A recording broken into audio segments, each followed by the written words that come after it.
Hoje nós vamos nos basear no livro O Ser Consciente, de Joana de Ângeles, falando sobre o homem psicológico maduro. Todos se encontram aí bem maduros psicologicamente, lidando com todas as questões da vida, sabendo administrar, enfrentar ou não. Nós vamos discutir para entender um pouco mais como que é essa maturidade psicológica, em quais áreas do nosso comportamento, da vida social, vai se refletir. Bem, Joana de Ângeles vai dizer que ao atingir a idade adulta, o indivíduo deve estar em condições de viver as suas responsabilidades. Isso quer dizer o quê? O que é esperado do ego é que ele esteja apto a enfrentar os desafios da sua existência. Bem, nós estamos caminhando para isso, e o que se espera de nós mesmos, o que nós esperamos de nós e também dos outros, é que nós façamos isso. Mas é claro que há alguns embaraços, algumas dificuldades que nós titubeamos, que nós temos dificuldades, não é? Ora, eu tenho que estar apto para enfrentar as situações. Mas se tiver alguma coisa que eu não consigo, o que eu vou fazer? Eu vou me autoanular, autofustigar, me colocar para baixo? Então, se é esperado dessa maturidade que o indivíduo consiga gerir a sua existência, e isso implica que ele está lúcido, que ele discerne a respeito da sua existência, mas se não consegue, ele se autofustiga, então é uma contradição. Que discernimento é esse? Que lucidez é essa que não se permite errar? Que não consegue lidar com seus limites? Deu para perceber? Então tem alguma coisa aí que não está batendo. Talvez essa lucidez não seja muito grande, não é? Porque se ele usa o seu conhecimento para se machucar, para se ferir, alguma coisa está errada. Ou talvez os seus valores são rígidos demais, obsoletos, tem muita censura em torno disso, e por isso ele não se permite cometer alguns deslizes. Isso não quer dizer, quero crer que para as pessoas mais lúcidas, que o fato do indivíduo saber isso, ele não vai se permitir ficar errando. Estamos falando aqui quando os erros ou as dificuldades apareçam, né? Só uma pessoa imatura que vai se permitir cometer erros. Bom, eu não sou muito lúcido, eu não sou muito evoluído, então eu erro mesmo. A coisa não é bem assim. Uma pessoa imatura que vai fazer um discurso desse. Muito bem, então isso é esperado de nós. Agora, olha, talvez você consiga enfrentar algumas coisas que estejam acontecendo na sua vida. Se você tem um pensamento distorcido, se você se anula, se subestima, pode ser que você ache que não tem condições de enfrentar coisas que tem condições, mas porque você acredita que não tem condições, você não enfrenta. Então a situação parece mais difícil do que ela é, porque você não se permite. Pode acontecer algum estado na sua vida que você de repente se sente muito grande. Não, eu vou enfrentar isso, vou virar a mesa, eu vou fazer a coisa acontecer. Às vezes um insight que a pessoa tem, algo que ela ouviu de alguém, uma leitura, um trecho de um livro, faz ela como que se apossar das suas capacidades, dos seus recursos, e ela consegue fazer. Se nós ficarmos possuídos pelos nossos medos, não tenha dúvida que tudo vai ser difícil, assustador. Você já pensou nisso? Você já ficou possesso pelo seu medo, insegurança, dificuldade? É devastador. O indivíduo parece que é o mais fraco do mundo e não vai conseguir fazer nada. O desenvolvimento fisiológico de Joana de Ângeles raramente acompanha o seu correspondente emocional. Então o indivíduo fisiologicamente se desenvolve, vai amadurecendo, emocionalmente nem sempre ele consegue. Então você vai ver uma pessoa no corpo de adulto, mas que se sente uma criança. emocionalmente. Como? Cheio de medos, insegurança. Uma pessoa dominada pelas emoções é uma pessoa imatura, não é?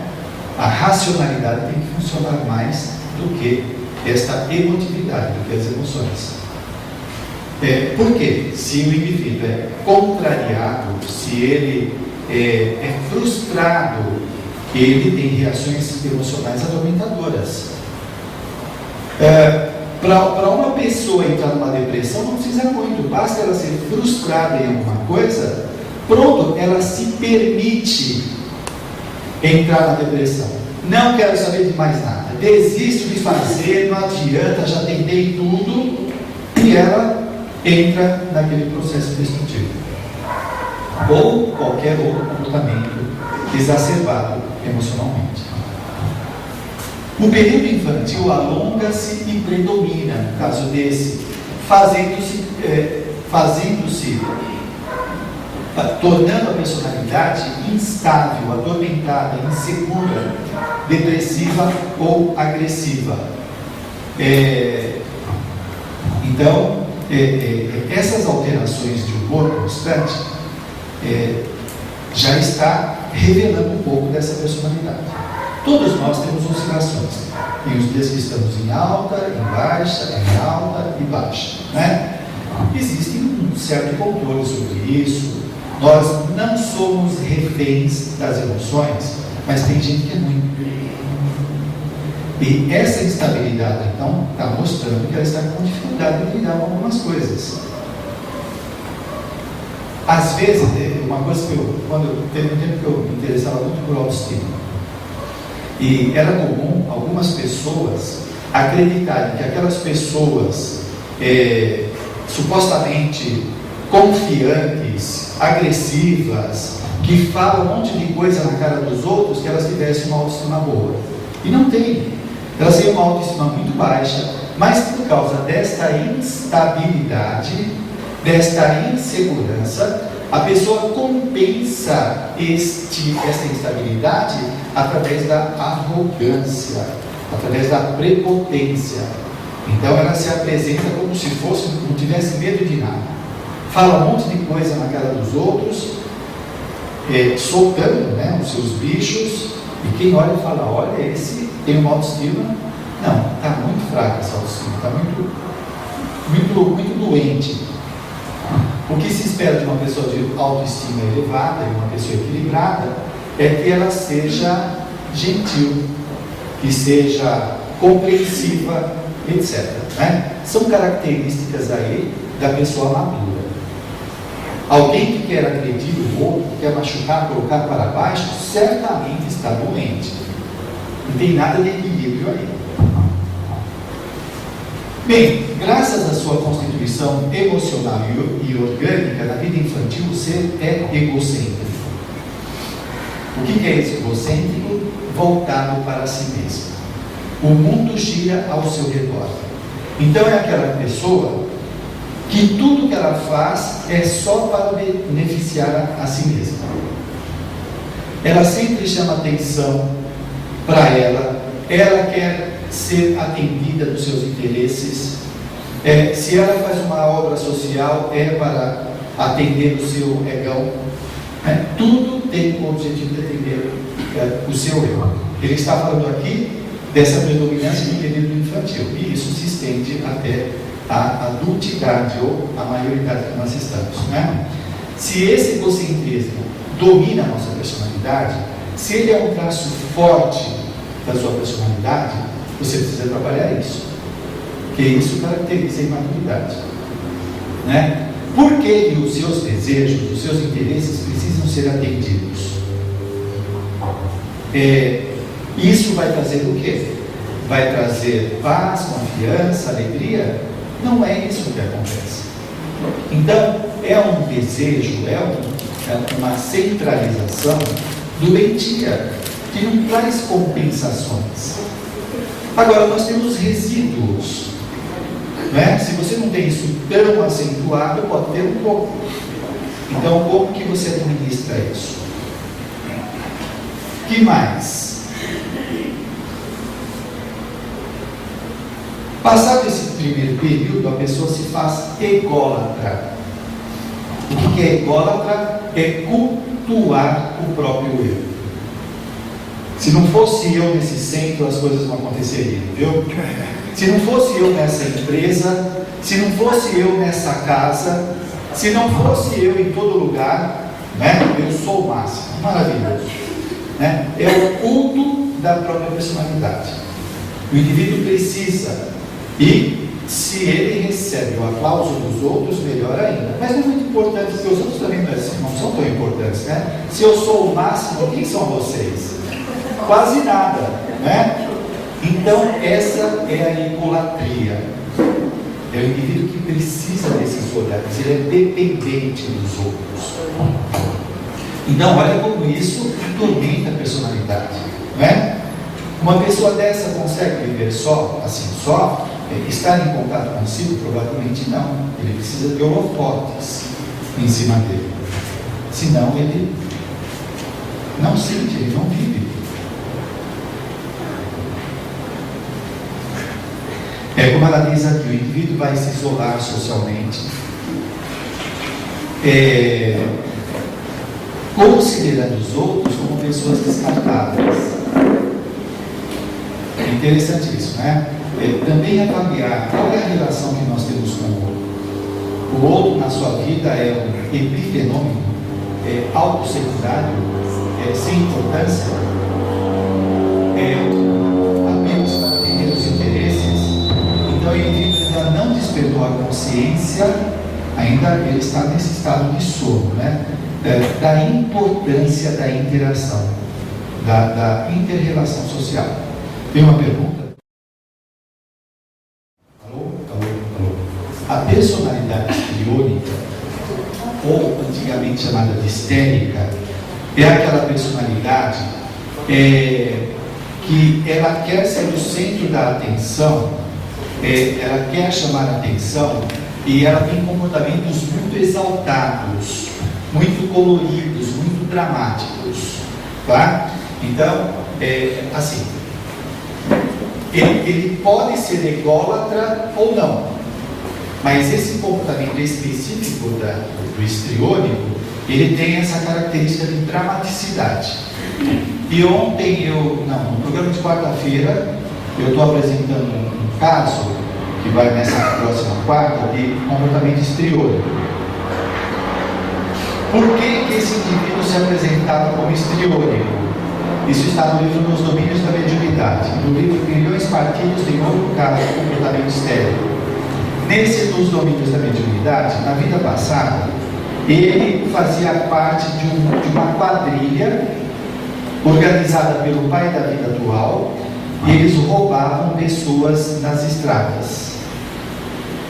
Quando ele desencarnou, ele foi preso por espíritos desordeiros e foi levado para as trevas e hipnotizado.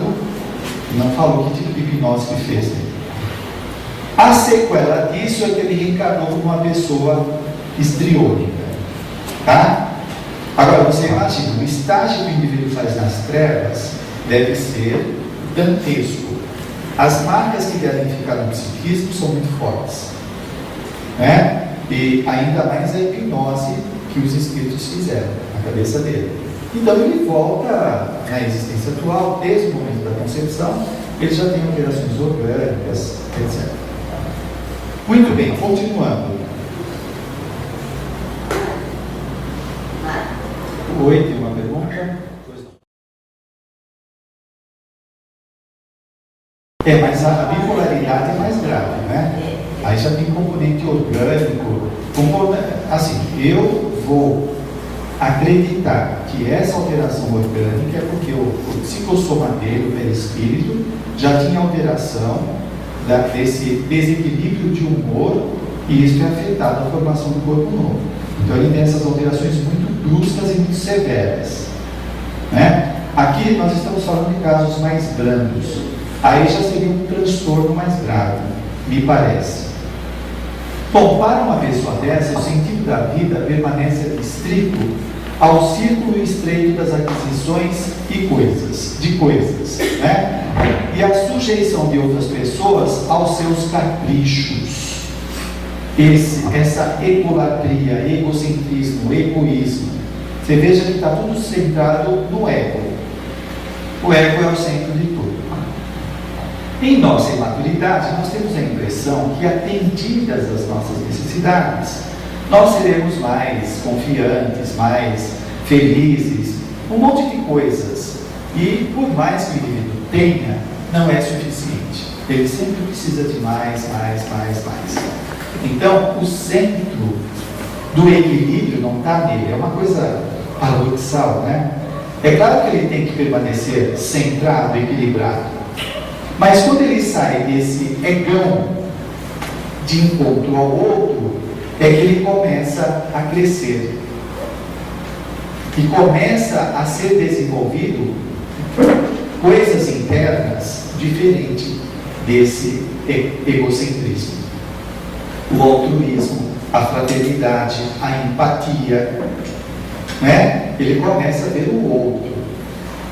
E isso é altamente salutar para a sua saúde. Coisa que o egocentrado não consegue ver. Bom, nós vamos falar um pouco mais disso. Os velhos paradigmas, todos sabem o que é paradigmas? Sim, mais ou menos, ou sim, realmente? Paradigma é um modelo de vida, um modelo de fazer ciência, não é? Um novo modelo. No caso dos novos paradigmas na ciência, é a nova forma de ver a relação do indivíduo com a ciência. Então, nós temos modelos pessoais. Se você tem um modelo castrador, se a sua mãe castrava as suas intenções, a sua criatividade, o seu pai cerceava os seus movimentos, o modelo que você tem de família é esse. Que família é uma droga. Família só serve para enterrar o nosso crescimento. Para essa pessoa, para outras não. Família é muito ótima. Então são modelos. E quais são os seus modelos pessoais? Que está alicerçado nas suas crenças, convicções, concepções, ideologias, etc. Os velhos paradigmas e modelos sobre o homem. Quais são esses velhos paradigmas? Ela cita no outro momento que eu não trouxe aqui. A visão que se tinha do homem é que ele era fruto da hereditariedade, da cultura, da influência familiar, etc. Tudo isso tem um peso na formação da personalidade, mas não é só. Vai dizer, os velhos paradigmas e modelos sobre o homem cede passo à introdução do conceito do ser ancestral. Não dá para compreender a personalidade somente a partir da genética, da influência ambiental, a mesologia e da formação, tanto formal como informal, da escola, dos nossos pais, etc. Ela vem trazer aqui esse conceito de ancestralidade, ou seja, as vidas anteriores.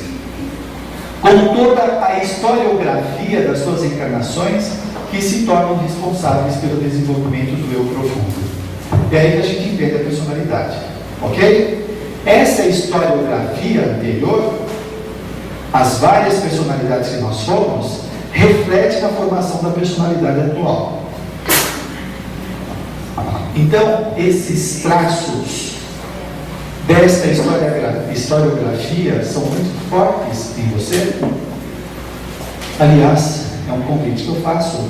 Eu vou fazer esse encontro Amigos da Boa Nova que vai ter. Eu vou falar justamente sobre isso, sobre ficar em cima do muro ou mudar, que vai ser 10 de abril lá no evento da Espaço Prisma, o evento da RBN. Muito bem, as pressões psicossociais, ambiente, educação, lutas e atividades aparecem contribuindo de uma ou outra forma para a realização das metas ou preparação delas, ou reparação delas, em razão dos processos de mérito ou débito de cada um se faz portador. Olha essa outra variável. Deu para perceber? É claro que o ambiente, educação, lutas, etc., influenciam na personalidade. Mas, o que acontece? Por conta dos méritos e débitos que nós trazemos, isso vai refletir na nossa interação social e de como essa sociedade influencia nós. Méritos e débitos, ok? Vocês vejam que a lei de causa e efeito está presente constantemente. Então o indivíduo ele não nasce acidentalmente, não. Por conta do seu karma, da sua ficha kármica, vai ser programada a sua existência naquele ambiente familiar, social, etc. Cultura, etnia, condições financeiras e tudo mais. Tudo isso é previsto na programação reencarnatória. E, além disso, a gente poderia dizer que tem uma parasocialização. Por quê? Antes do indivíduo reencarnar, ele é levado junto dos seus pais, é preparado esse encontro, a programação. Então, isso é uma parasocialização. Uma socialização antes da socialização intrafísica. Quando nós falamos, eu não pedi para nascer nessa família, eu não pedi para estar nessas condições. Vocês lembram daquela do índio Juruna? Quer que eu mostre a gravação? Quer que eu ligo a gravação? Então os benfeitores bem poderiam fazer isso. Quer que eu mostre a vocês? Você pediu ou não? Quer ver? Aí vai ver lá nós chorando e implorando. Veja o livro Reencarnação Divina Bênção, onde o autor ele demora 26 anos para programar a reencarnação dele. E ele lá, um dia, numa audiência com os benfeitores, implorando, chorando, para voltar a reencarnar. Porque ele não aguentava os tormentos que estava vivendo das lembranças dos malfeitos que ele praticou.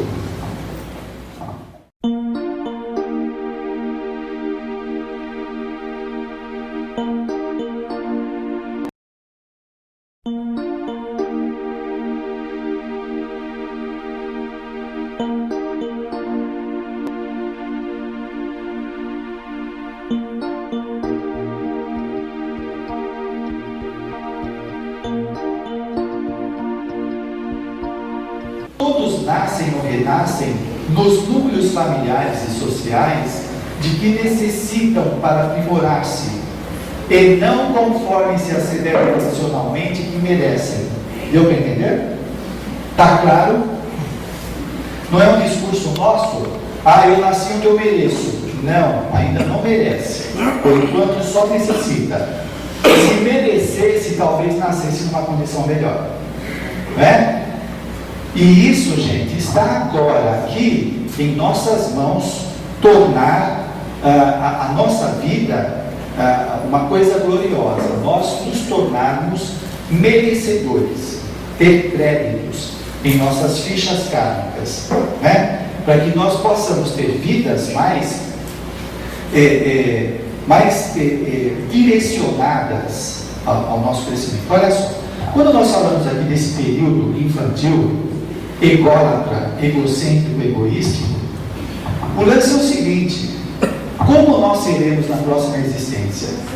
Ainda essas crianças ególatras, egocêntricas? Qual a taxa, o índice, a quantidade que tem dentro de você, de mim, de egoísmo ainda? Que vai dominar a formação da próxima personalidade?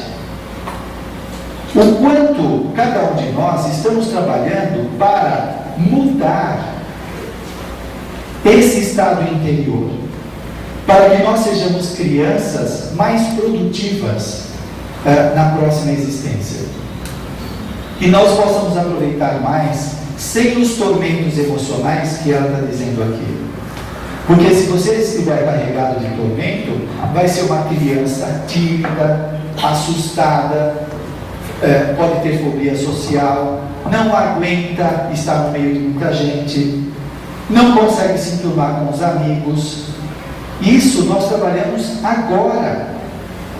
É agora que nós temos que arrancar essa coisa de dentro de nós. Pois não?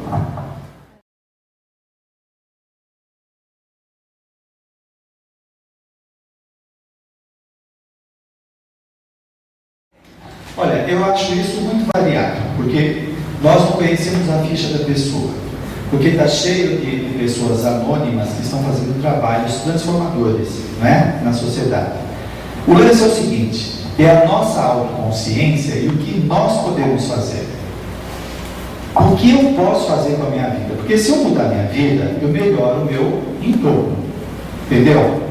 A minha preocupação é essa, não é uma preocupação egoística, que se dane eles, não.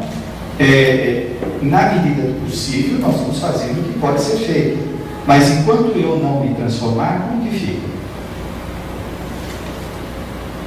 Esse é o mais urgente. Eu não posso ser mais um peso para a humanidade. Olha, a irmã veneranda, no livro Nosso Lar, diz que ela está esperando o grupo dela há 1000 anos. 1000 anos.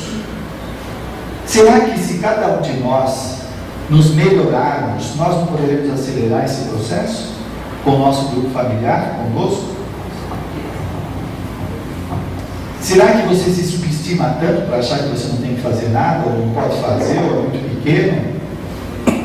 E o que faz com essa consciência? Nada? O que nós podemos fazer? Aquele marido difícil, aquela esposa difícil, aquele amigo, aquele parente, será que você não tem que fazer assistência para ela ou para ele? Por que foi programado esta reunião?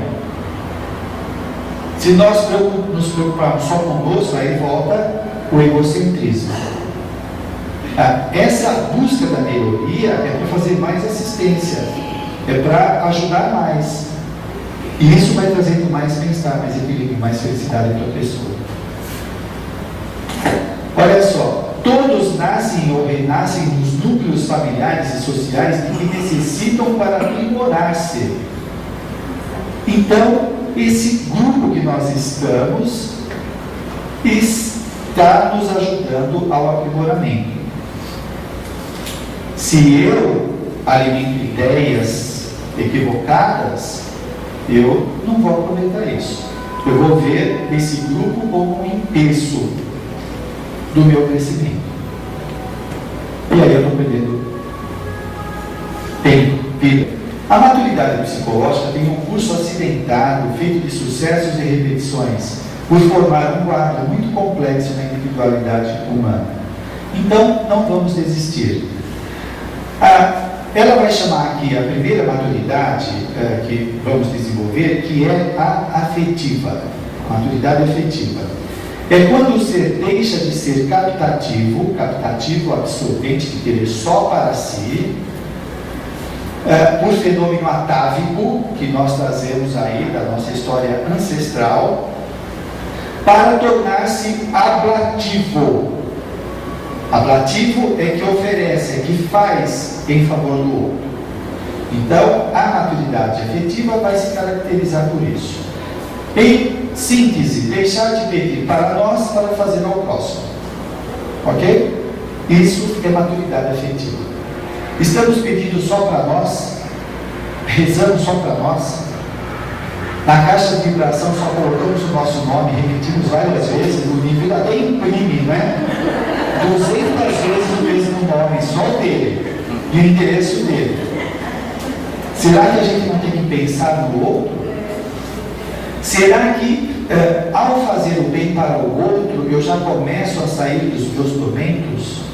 Porque eu estou gerando karma positivo, eu estou gerando créditos na minha ficha. Percebe? Olha, se eu exijo muito para mim, eu gero débitos na minha ficha. Se eu recebo muitos recursos da vida, eu tenho que dar conta desses recursos. E se eu uso mal, vai para a minha ficha de débito. Se eu gero crédito, se eu estou fazendo bem, eu vou gerar coisas melhores para mim. Da posição receptiva e egoísta, profundamente perturbadora, surge a necessidade de crescer e ampliar o círculo de amigos. Na sua condição de animal gregário, surgindo as primeiras expressões de amor. Começar a pensar no outro. Ok? Expande o sentimento afetivo e compreende que o narcisismo e o egoísmo somente conduzem à autodestruição, à perturbação. O narcisismo é aquela pessoa que se acha, ela é o cara, entendeu? É só ele, tudo para ele, ele é o bom, ele sabe tudo. E egoísmo, querer tudo para si. Então o indivíduo, nesta maturidade afetiva, ele vai saindo desses tormentos, pensando mais no outro. Olha, gente, vamos treinar esse fazer o bem para o outro. Talvez até aquela moedinha que você dê para a pessoa que peça, é um treino, né? Se você não consegue fazer uma coisa um pouco mais incrementada, talvez é um exercício pessoal e até de querer o bem para a pessoa, de dar aquela moeda. Ah, mas aí vem todo aquele discurso, você está alimentando isso, não sei o que lá. Então o lance é o seguinte: como você pode treinar a sua característica oblativa de dar, de sair do seu egoísmo? Como? Treina, vai marcando a sua personalidade com esse exercício.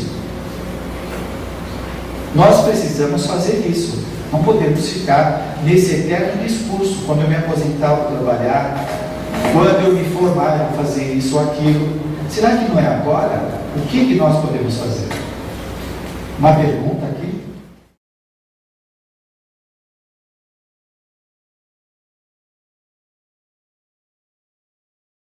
Olha, na primeira parte da sua pergunta, eu vejo uma pergunta bem materialista, onde nós somos o resultado dos acidentes sociais. E não é bem assim. Como nós falamos anteriormente, existe uma programação reencarnatória.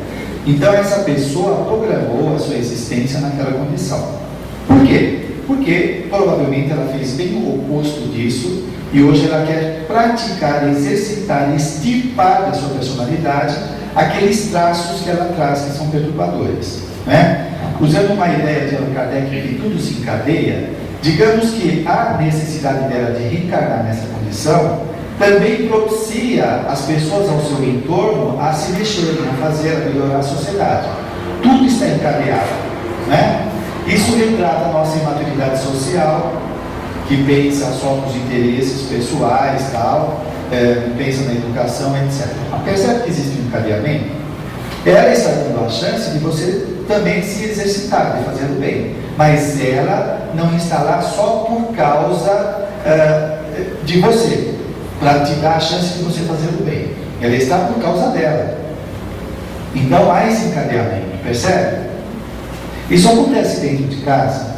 Então o filho que nasce deficiente, ele nasce só para ensinar os pais? Ele também tem culpa no cartório. Ele que provavelmente gerou essa deficiência. Então ele está espiando. E ao mesmo tempo os pais estão passando por uma prova de auxiliá-lo. E provavelmente esses pais estavam implicados na deformidade que ele apresenta. Percebe o encadeamento? Bem, então o indivíduo desenvolvendo aqui a maturidade afetiva, ele vai desenvolver a empatia.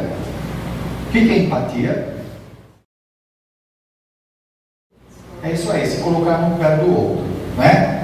Então aí já é uma boa caminhada, saindo do egocentrismo para ver o que acontece no outro.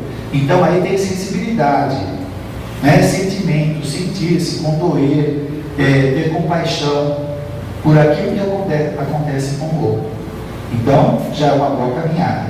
Agora, a pessoa fria ou ególatra, tal, ela pode dar explicações que ela inventa, que a psicologia chama de racionalização. O que é a racionalização? É justificar o seu comportamento errado. por exemplo, de não ajudar. Então ela fala, não, eu não vou dar esmola porque eu vou alimentar esse comportamento de pedinte. Tem que avaliar. O lance é o seguinte, não quero entrar no mérito. O lance é este auto-mergulho do indivíduo falar, bom, eu genuinamente, eu não quero dar porque eu estarei alimentando uma condição paupérrima ou é o meu egoísmo? O que eu estou fazendo? Eu acho bom a gente fazer essa verificação e não usar esse estereótipo, esse jargão social para justificar provavelmente um egoísmo pessoal. Se você está fazendo de boa intenção, quando você dá a moeda, olha só, gente, você está mandando energia para a pessoa. Aquilo pode ter um efeito transformador. Bom, não vou entrar. Vamos falar de madrugada.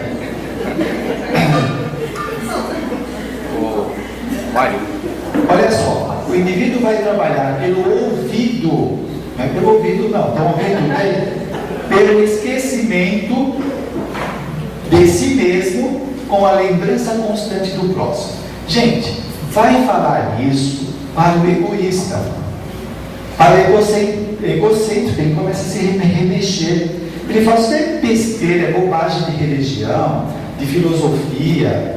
Ele não suporta isso, né? Esquecer de si mesmo e pensar no outro. Agora, o neurótico também, quando fala de esquecer a si mesmo, ele já quer se espezinhar. Ele se subestima, se anula. Como? Não é isso. Não é isso. Ele tem que se tratar, se amar, gostar de si mesmo, estar muito bem equilibrado para poder melhor ajudar. Não é se anular.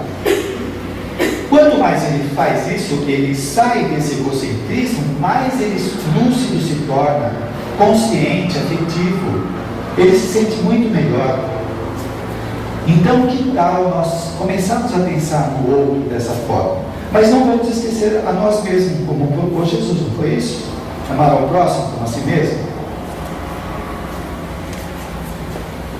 Quem aspira por ser amado, mantém-se na imaturidade. Durma com esse barulho. Quem aspira a ser amado, mantém-se na imaturidade, diz Joana de Ângeles. Mas está com os nossos botões, nós queremos ser amados, não é? É claro que é bom, que mexe com o nosso ego, pode servir como incentivo, uma série de coisas. O lance é se tornar dependente disso. Aí a coisa já entra na doença, né? Eu liguei para você, eu mandei um torpedo para você, você não mandou um torpedo para mim. Pronto, já é motivo para guerra. Se eu faço uma vez, tem que fazer outra também, né? Eu tenho um presente, você tem que dar um presente. Aí já começa a pegar a dependência.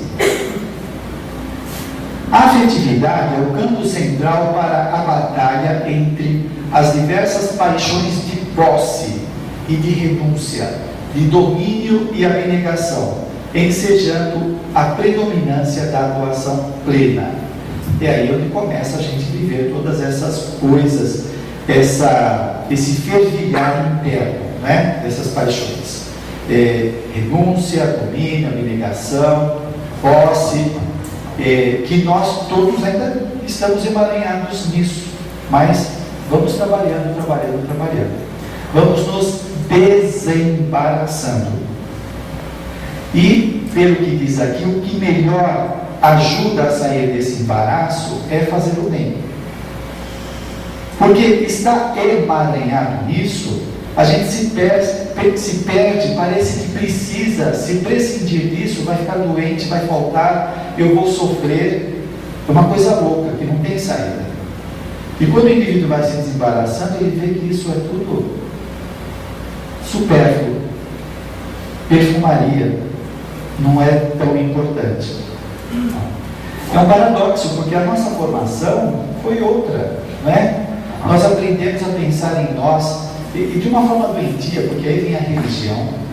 A religião me fala, você não pode pensar em você, porque isso é egoísmo, é pecado.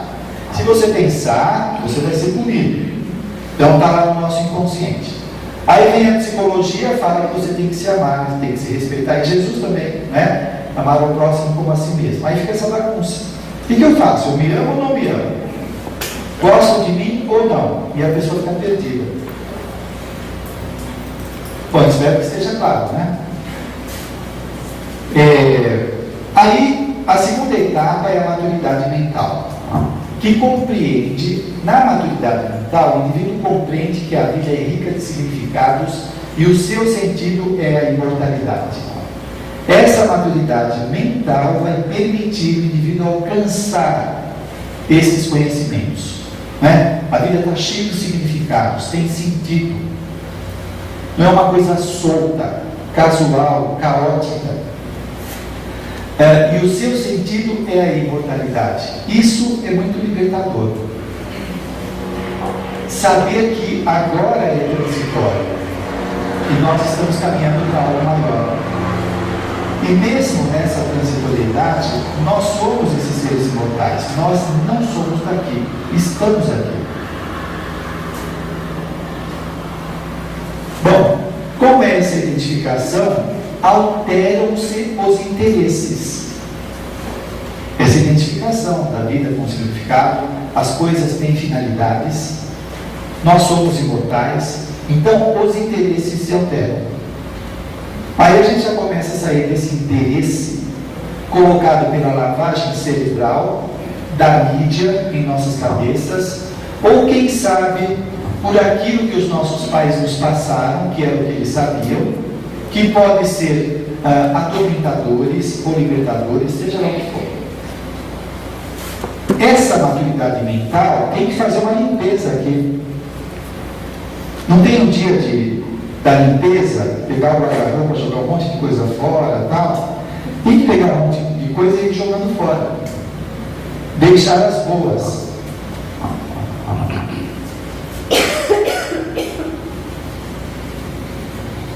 A Joana de Ângeles fala que esse amadurecimento mental, ele só se adquire pela emoção e pelo conhecimento que discerne os valores constitutivos da vida. Quando o indivíduo adquire o equilíbrio dessa emoção, né, e quando ele discerne os valores constitutivos da vida, os valores, as finalidades, os motivos da vida, discernir, avaliar, tudo isso. Veja, talvez seja algo que nós não fazemos muito, esse discernimento, porque nós carregamos muitos lixos internos e não jogamos fora, discernir. Espera, isso não serve. Isso foi minha avó que falou, isso daqui é do tempo dela, não precisa mais. Tem uma coisa que a minha avó falou que é legal, isso eu quero. E vamos fazer essa limpeza. Somente após lograr o amadurecimento afetivo consegue o mental, por encontrar-se livre dos constrangimentos e das pseudo-necessidades emocionais. Olha isso que legal. Pseudo-necessidades emocionais. O indivíduo coloca na cabeça que ele precisa, e se não tiver as coisas, ele sofre por isso. Não porque não tem, mas porque colocou na cabeça que tem que ter. Não é? E também vamos pensar aqui nos tormentos emocionais. Os tormentos, os medos, a agressividade, ódio, mágoa, tudo isso. Como que a mente vai estar, digamos, uma luz bem clara, se tem essas perturbações da emoção que vai atrapalhar essa luz, esse luzir, esse reflexo, não é? Esses tormentos internos. Ou seja, como que nós conseguimos enxergar as coisas de forma legal se esses tormentos ficam rondando a personalidade? Se eu estou com medo extremo, como que eu vou ver as coisas claramente? Se eu estou carregado de mágoa, como que eu vou aprender com aquele parente difícil? A hora que eu vejo ele, eu já começo a tremer. As minhas vibrações já vão fulminá-lo. Percebe? Então, que assistência que eu estou fazendo? Eu estarei me vinculando mais ainda a ela. Isso daí vai para a minha fichinha. A aquisição visão da razão é relevante por ser o princípio ordenador, responsável pela formação do discernimento, que reúne em um só conjunto as diferentes conquistas intelectuais, a fim de que possa utilizar o pensamento de maneira justa, real e compatível com a consciência. Então, essa razão ordenadora, ela coloca ordem nas coisas, prioridades, escolhas, né? Coloca ordem. Não acontece impulsivamente, desordenadamente. A mente está lá para colocar ordem, saber o que precisa ser feito. A razão proporciona a superação do fenômeno infantil da ilusão. A razão é esse ajuizamento, esta avaliação que nós fazemos das coisas. Nós avaliamos. Então saímos dessa ilusão, das fantasias infantis, responsáveis pelo sofrimento. Né? Por exemplo, uma fantasia infantil. A minha mãe me colocava de castigo porque gostava mais do meu irmão. E eu fico com essa fantasia sofrendo, me martirizando. Então a razão vem aí e fala: espera aí, avalia, conversa, veja, verifica se é isso mesmo. Ou essa visão reencarnacionista faz o indivíduo também sair da vitimização. Então, por que eu nasci naquela família inamistosa? Então foi por algum motivo que eu trago no passado, então eu não tenho que me fazer de vítima. Eu estou resgatando meus débitos, eu estou reparando algumas coisas, ou eu tenho que aprender alguma coisa, né, a superar essas restrições. Então a razão vai sair, o indivíduo sair dessas fantasias.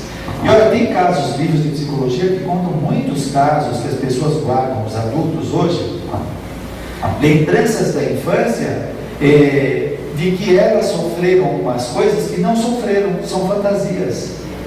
Ela imagina, por exemplo, que foi violentada e não foi. Ela ouviu alguém que foi, ou alguém da família, ou na televisão, no rádio, e ela coloca aquilo na cabeça, ela acha que foi e não foi, e sofre por isso. A pessoa coloca na cabeça que ela não foi amada, e foi super amada, mas a mãe não tinha tempo, mas ela guardou a imagem de abandonada, de exclusa, e é uma fantasia dela.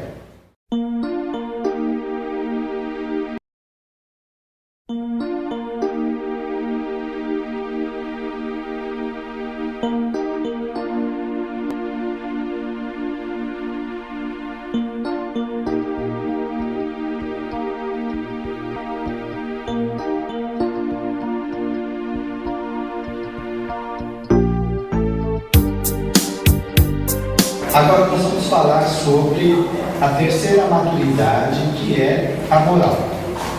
Maturidade moral. O que é a moral? Bom, sem complicar muito, são as regras da boa conduta. Regras da boa conduta, né?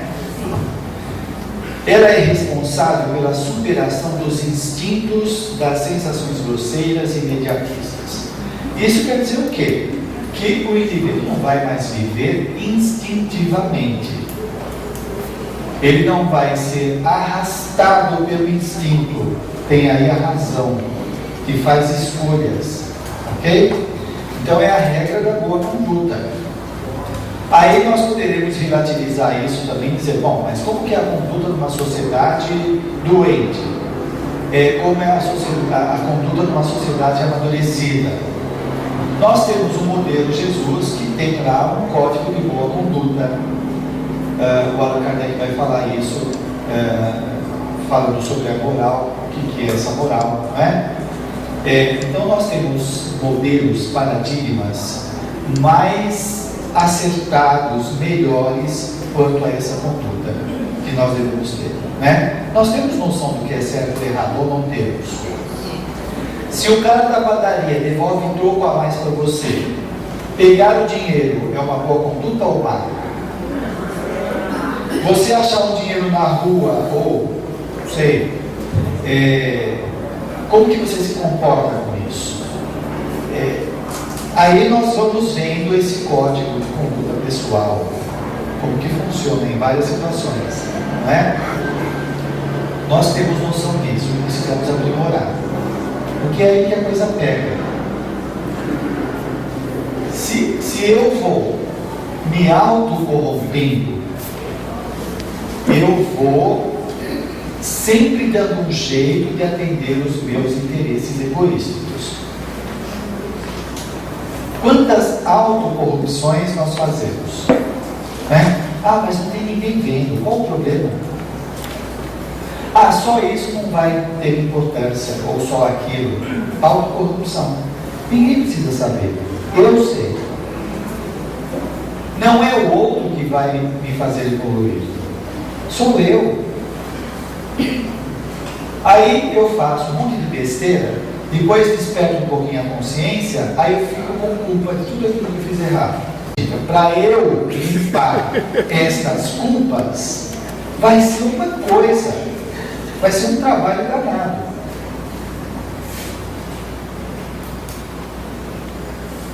Bom, a escala dos valores rompe os limites das conveniências restritivas e interesseiras. Conveniências só para mim, estou pensando em mim mesmo, né? Para apoiar-se nos códigos da ética universal. É bom para mim e para você. Ok? Tem que ser assim. E isso começa a incomodar, não é? Incomoda, mexer nestas tendências que nós trazemos. Que parecem que são boas, que precisamos, mas não precisamos. A maturidade moral liberta o indivíduo por despedaçar os códigos da hipocrisia e das circunstâncias que facultam o desenvolvimento do egoísmo, da vaidade e da autocracia. Autocracia, ele é guiado por ele mesmo. O interesse soberano são os dele, né? Então, esses códigos vão liberando o indivíduo destas restrições, desses limites, e pensando mais no outro. E olha, a lei de causa e efeito está aí. Nesse estágio anterior, de pouco desenvolvimento moral, onde eu penso em mim mesmo, como que fica a lei de causa e efeito? É claro que depende da consciência para a lei influenciar a vida do indivíduo, né? Vigiar na vida da pessoa. Qual o grau de consciência e de responsabilidade? Despertou a moral? Olha só, nós começamos a acelerar o processo. Despertou a moral. Eu não vou pensar só em mim mesmo. Pensar no outro. E quando eu começo a fazer, eu começo a melhorar. Eu estou gerando recursos em minha existência, lei de causa e efeito. Estou fazendo consciente, gerando merecimento e por aí afora. Equilíbrio. Ela diz que essa realização moral vai alargar as possibilidades do crescimento ético, estético e espiritual. Estético está relacionado à beleza, né? A estesia. Uma pessoa atormentada, ela vai ver beleza onde? No cifrão, nas posses, somente nisso, né? E olha que coisa, o indivíduo que começa a entrar nessa condição, ele começa a ver belezas, então ele tem ganhos com isso maiores do que só as posses. O indivíduo pode estar com uma cifra muito grande no banco, mas ele está depressivo. O que ele faz com essa cifra grande? Ele não consegue atenuar a situação. Eu lembro de uma ocorrência que aconteceu com meu irmão. Estava jogando Corinthians e Palmeiras. E é claro que eu sou corintiano, que é o melhor time que tem, etc. E o que acontece? O Corinthians ganhou do Palmeiras. Aí o meu irmão ligou para um amigo nosso, para brincar, né? Ele ligou e falou: e aí, fulano, tudo bem? Querendo dizer, seu time está perdendo. Aí esse amigo falou: tudo bem, eu tenho 1 milhão na minha conta, tenho dinheiro para fazer qualquer coisa, para mim está tudo bem, para você. E o meu irmão, praticamente desempregado. Aonde eu queria chegar? Que esse empilhão dele não conseguiu aplacar a frustração dele. Tá certo? Não conseguiu aplacar. Não conseguiu torná-lo sereno. Ele estava exaltado por causa do dinheiro. Então o dinheiro não conseguiu resolver o problema. Ok? O meu irmão estava feliz porque o time dele estava ganhando. Estava duro, mas estava contente naquele momento. Alegria passar.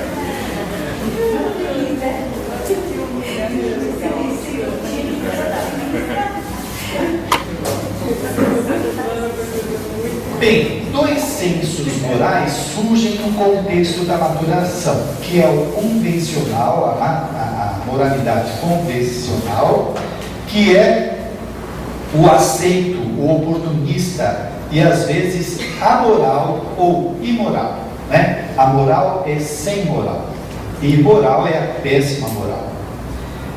Porque é imposto pelas conveniências de cada época, civilização e cultura que nós estamos falando. Ok? E o verdadeiro, que supera os limites ocasionais e sobrepaira legítimo em todas as épocas. Qual aquele estatuído no Decálogo e o Sermão da Montanha. Alguém tem dúvida quanto a esta proposta moral? Então, qual é a nossa? Por qual somos guiados? Bem, depois vem a maturidade social.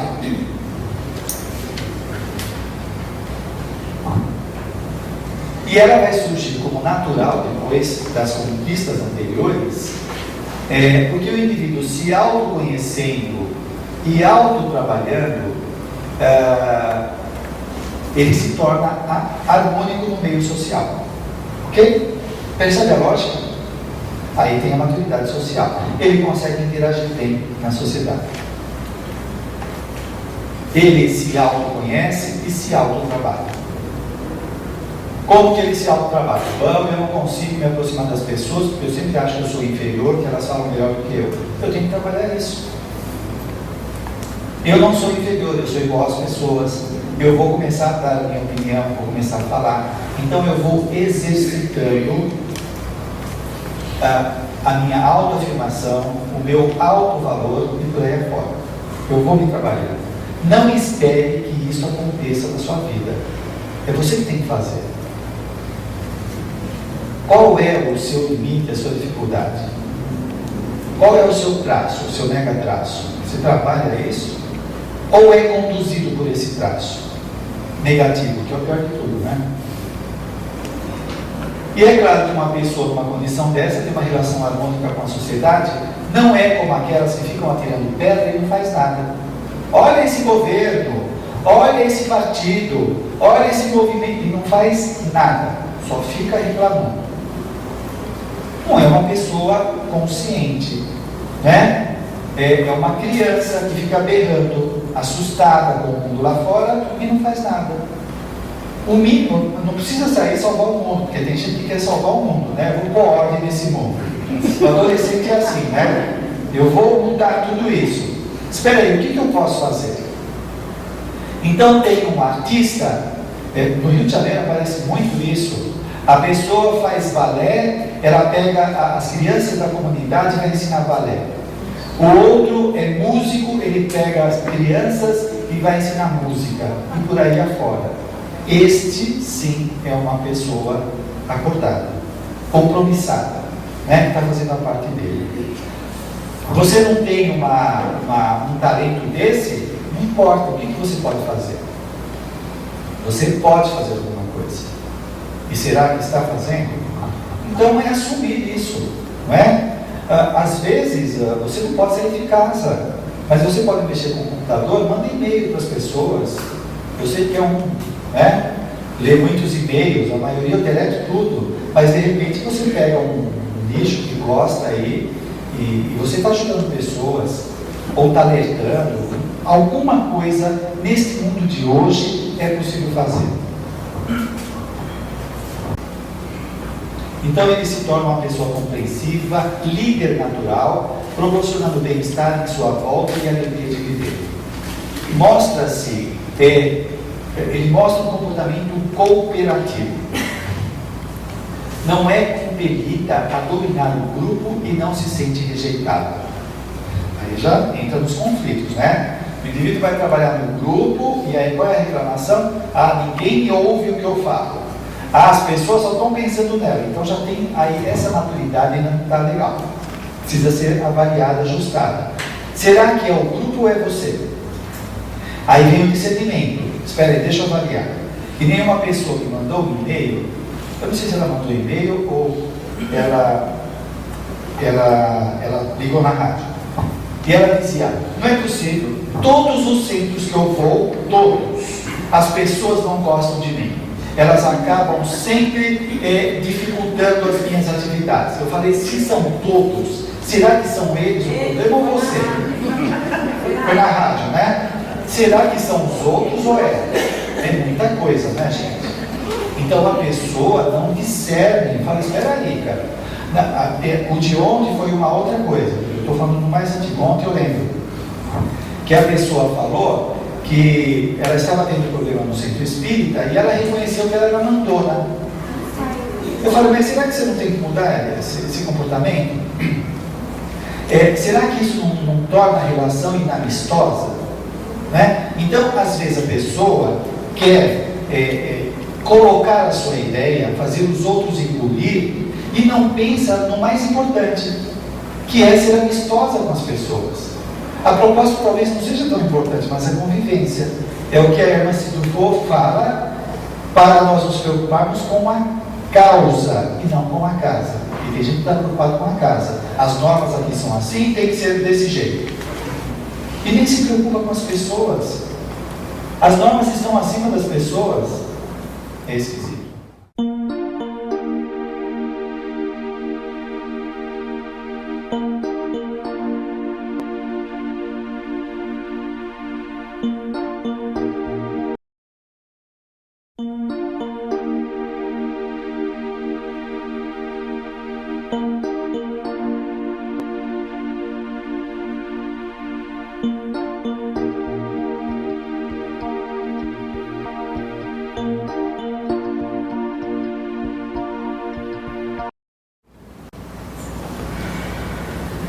Havendo-se libertado das pressões do seu grupo social, goza de suficiente independência na escolha de opiniões, interesses, traje, objetos vitais, etc. Ok? Nos outros, coloca em primeiro lugar as qualidades. Veja as qualidades dos outros. O ser imaturo, diz Joana de Angeles, é ambicioso, apaixonado, frustra-se, irrita-se sempre, mata e mata-se, porque o significado da sua vida é o ego perturbador infinito, circular, estreito e sem metas, circulares, gira só em torno de si mesmo, estreito, só em si, não consegue interagir. Bom, Joana de Angeles faz a proposta destes 4 estados de maturidade e tem um outro autor que ele propõe mais 2, que é a maturidade profissional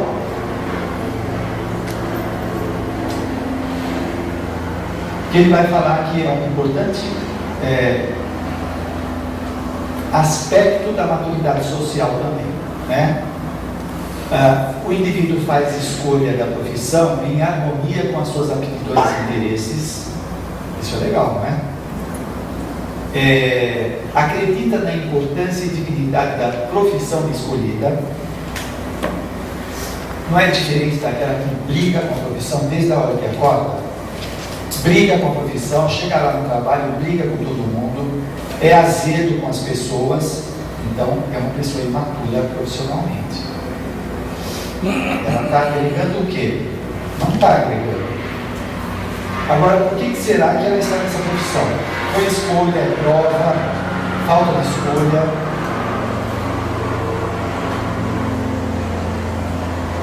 é capaz de superar, olha só, os períodos de monotonia da ocupação sem considerável perda de rendimento. Não tem gente que trabalha 15 horas e sai do trabalho acesa, não chega de ideias ainda para fazer? Tem outros que trabalham 4 horas e saem arrastado, guinchado da empresa. 4 horas. Não chega em casa e não faz mais nada, desmaia, né? Então, não tem alguma coisa errada aí? Essa pessoa também despreparada, ela chupa as energias, ela assimila tudo. Olha só, se você entrar brigando no seu ambiente de trabalho, não tenha dúvida que você vai ser um mata-borrão. Você vai assimilar toda a energia doentia do ambiente. O seu estado mental está receptivo. Aí vai ficar mal mesmo. Como que essa pessoa vai produzir? Não vai. E falando também do trabalho do centro espírita, a pessoa que vai por obrigação. Hoje é dia de passe. Poxa, não posso comer carne. Já briga o dia inteiro, né? Aí sai meio que arrastado, chega no centro com aquela cara de paisagem, para não falar outra coisa, e vai atender os outros povos. Né? Imagina o trabalho dos benfeitores. Tem que ver uma equipe inteira defumar ele de ponta a ponta. Nem passa adianta, né?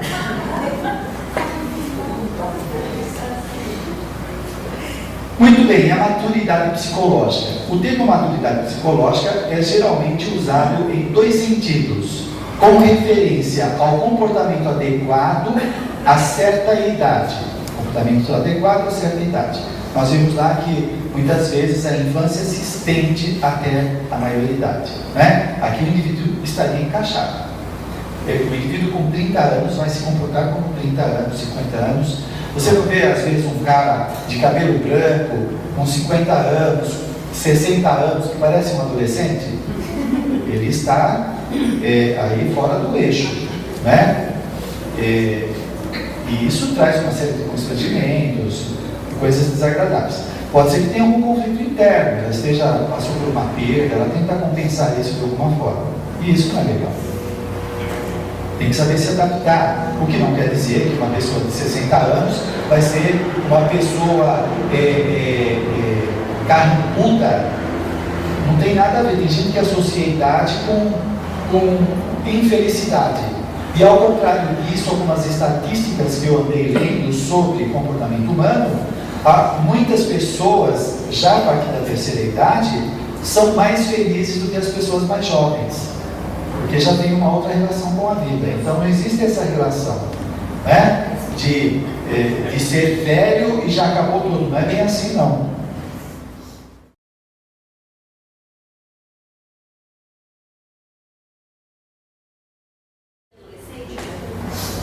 É inadequado, né? O pai é um adolescente e a mãe também. Então eles estão brincando de casinha. Entendeu? Então fica brincando, vamos pôr isso, vamos ver como fica. Agora tira, agora passa na ponta. Aí ela no shopping, aí quando alguém fala, olha, eles ficam todos contentes. A criança nem sabe o que está acontecendo direito, né? E os pais ficam resultantes. Mas cria na criança também. Ruim, não é? Claro. Bom, então ele falou aqui esse sentido e com relação ao padrão de reações correspondentes ao modelo e à expectativa dos adultos. Então, também é uma imagem falsa que o indivíduo tem de si mesmo, né? Ele cria um padrão de acordo com as reações dos outros, ele vai se comportar daquele jeito. Então, aí mostra uma certa imaturidade. Bem, voltando um pouco na questão da imaturidade, Joana de Ângeles fala que superar o estado egocêntrico para tornar-se útil socialmente caracteriza o rompimento com o círculo familiar da infância e abre-se à comunidade, que é a grande escola da vida. Não tem algumas pessoas que dizem, a minha família, minha esposa, meu esposo e os filhos. O resto não é mais nada. Bom, a cabeça dessa pessoa deve ser um pouco maior do que um alfinete, né? Porque para considerar a sua família é um egoísmo tremendo, egocentrismo, A nossa família é composta de milhares de pessoas. Os nossos amigos do trabalho podem fazer parte do nosso grupo karma, do nosso grupo evolutivo. Então é muito maior. Então a gente tem que sair desse bairrismo, dessa coisa pequena, e pensar em algo maior. Aqui também, do ponto de vista psicológico, algumas pessoas não saíram da casa paterna. Ainda continuam as crianças, que precisam dos adultos.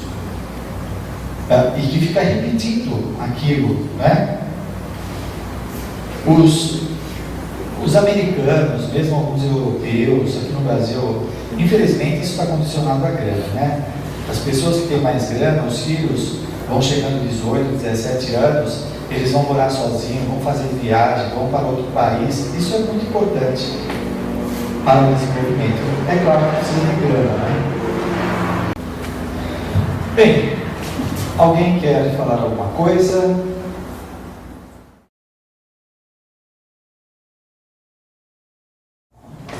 Olha, eu quero crer que quanto mais lúcido nós nos tornarmos, menos erros nós vamos cometendo. E eles vão ficando cada vez mais intoleráveis. Mas não é essa intolerância neurótica, né? Porque é uma lucidez, o indivíduo já tem consciência daquilo que ele vai repetir. Então ele vai tendo comportamentos mais acertados, é moderado, ele tem discernimento e não a impulsividade. E a moral aí, quando o indivíduo desenvolve, cada vez mais ele vai pensando no outro, em si mesmo, no outro, né? Comportamento mais acertado, fazendo o bem para o próximo e para si mesmo. Mais alguém?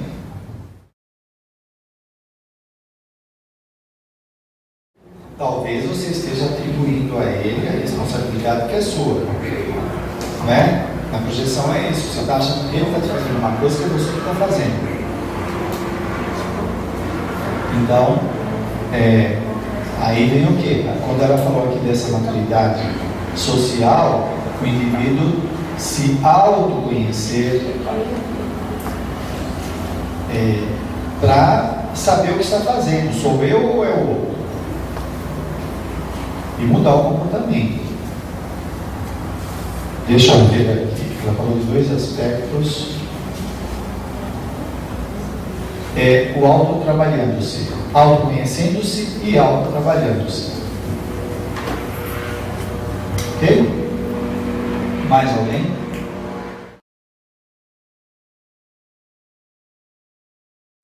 Isso é uma coisa que nós estamos treinando, né? Até chegarmos lá. Agora você veja, ainda nós sentimos a necessidade da reciprocidade, né? Agora tem que ver se isso gera uma dependência, muitas vezes angústia de não haver correspondência. Nós estamos ainda treinando tudo isso. Agora vocês vejam, provavelmente os casamentos, eles têm a finalidade de treinar a criatividade. Se nós não tivéssemos casamento, como que nós viveríamos? Então o casamento obriga as pessoas a estarem juntos, entre aspas, essa obrigação, né? Existe um compromisso.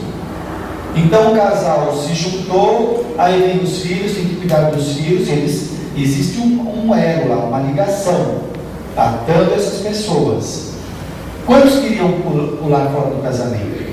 Mas tem um aprendizado a ser feito lá. Será, no livro dos Espíritos fala que nós não temos sexo.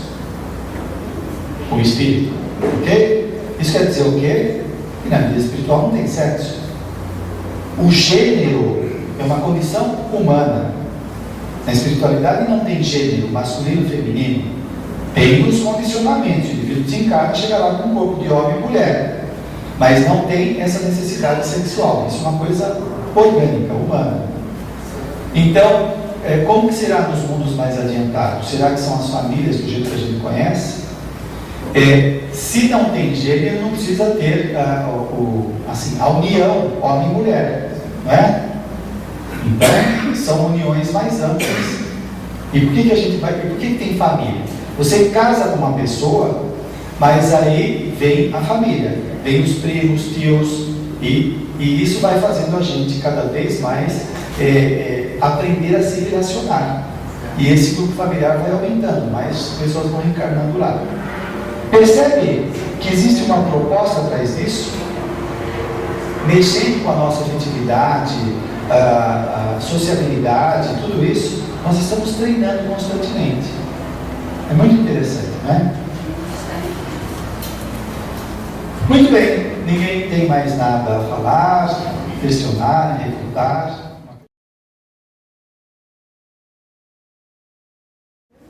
Olha, aí a gente não sabe muito, porque assim, entra a subjetividade da pessoa. O que ela sente? Só ela sabe. É difícil da gente mensurar isso, né? O tormento que a pessoa vive. Quem está de fora pode falar que é isso, você dramatiza muito, aguenta um pouco mais. Só que provavelmente a pessoa não aguenta mais, ela está se destruindo. Então, tem os prós, os contras, a lucidez, a ficha kármica, eu acho que tem uma série de variáveis aí, não é? Agora, o que a gente sabe, assim, que é muito falar, que invariavelmente a pessoa está adiando o compromisso. Agora tem que levar essas considerações anteriores. Se ela está adiando, será que dá para aumentar um pouco mais? Será que ela está dramatizando ou não? Tudo isso tem que ser verificado. Porque você pega uma pessoa com pouca tolerância à frustração, um pouco para ela parece muito. Você pega uma outra pessoa, muito para ela é pouco. Aí vem também a envergadura do indivíduo, né, do espírito, a maturidade ou imaturidade. Mais alguém? Então, muito obrigado, atenção de vocês, tenham uma boa semana.